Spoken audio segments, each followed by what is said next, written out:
Habemus Papam depuis hier soir, au terme de 2 jours de conclave et de 5 votes, Jorge Mario Bergoglio, archevêque de Buenos Aires, est devenu le 266e pape de l'histoire, à la surprise des observateurs. Un choix des 2/3 des cardinaux motivé par la volonté de placer un homme simple à la tête de l'Église. Une simplicité qui se retrouve jusque dans son nom, référence à saint François d'Assise.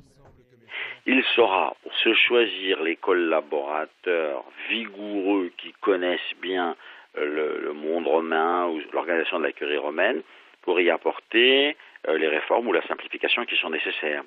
Mais évidemment, c'est pas ça le premier.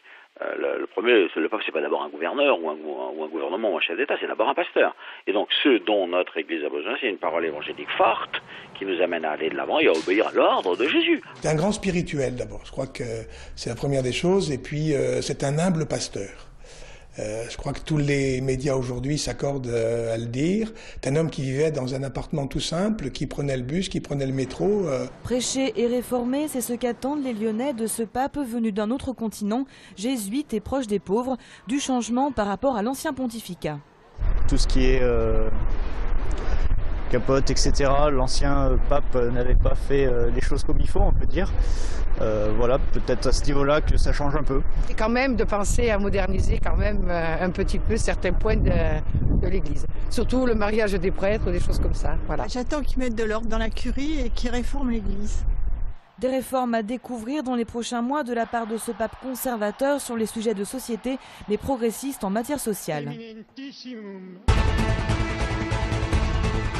Le brigadier chef Wilfried Pingot a reçu les insignes de chevalier de la Légion d'honneur ce matin à titre posthume. Un hommage a été rendu aux soldats morts au combat le 6 mars dernier au Mali. La cérémonie s'est déroulée au 68e régiment de la Valbonne, auquel il était rattaché. Jean-Yves Le Drian, ministre de la Défense, a prononcé l'éloge funèbre devant ses proches et ses compagnons d'armes. Promu maréchal des logis, Wilfried Pingot avait 36 ans. Il était marié et père de 2 enfants. De loin, il ressemble à un coffre-fort géant. Mais dans quelques mois, ce bâtiment accueillera un trésor bien particulier. Les archives du département du Rhône. Des dizaines de kilomètres de documents vont être transférés ici, au cœur de la Part-Dieu, les 2 sites actuels étant devenus obsolètes. Un coffre-fort pour stocker les richesses départementales. L'idée a doucement fait son chemin. Le souci de l'archiviste, c'est effectivement de toujours allier à la fois la transparence, donc il faut que nous soyons visibles, n'importe qui peut accéder aux documents tant que la loi le permet, et en même temps une notion de secret. C'est un coffre-fort. Et au-delà du symbole, ce déménagement était surtout devenu nécessaire.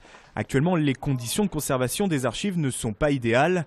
Comme ici, sur les hauteurs de Lyon, l'endroit n'est pas vraiment adapté, d'autant plus que certains documents ont déjà quelques siècles. C'est le document le plus ancien connu aux archives départementales du Rhône, un document de Charles de Provence, écrit en 861. On est dans un ancien cloître, ce n'est pas un bâtiment qui a été fabriqué pour les archives, donc le nouveau bâtiment sera dans de meilleures conditions de conservation qui pour le coup est fait pour les futures archives. Le corps du nouveau bâtiment renfermera une 50aine de salles d'archives comme celle-ci, sans fenêtres et avec un système de ventilation très spécifique. Les conséquences d'une température trop élevée à l'extérieur seront amorties par la structure du bâtiment, et dans les magasins, on sera toujours dans une fourchette qui va certes évoluer, mais de façon très très lente, très amortie. La livraison du bâtiment est prévue pour cet été. Le déménagement va prendre ensuite quelques mois pour une ouverture au public en 2014. Coup de projecteur sur le design urbain à l'Hôtel-Dieu. En résonance à la Biennale internationale du design de Saint-Étienne, le futur du mobilier urbain s'expose aussi à Lyon. L'idée, c'est d'interpeller le grand public sur ce mobilier, sur ces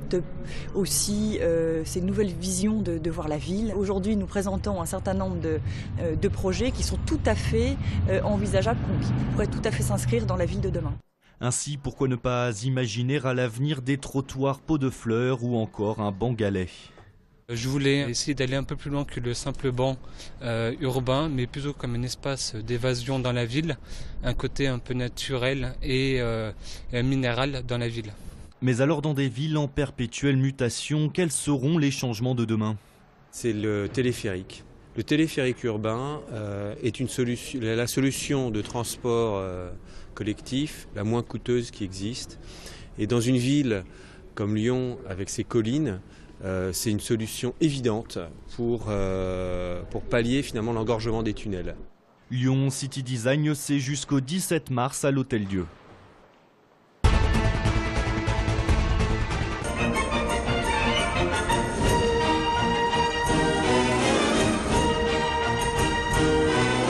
Si vous aimez les danses traditionnelles russes, moldaves ou encore ukrainiennes, ne manquez pas le ballet Moïseïev pour la première fois à Lyon, à l'invitation de la Maison de la Danse. 70 danseurs et musiciens, c'est à la halle Tony Garnier jusqu'à dimanche.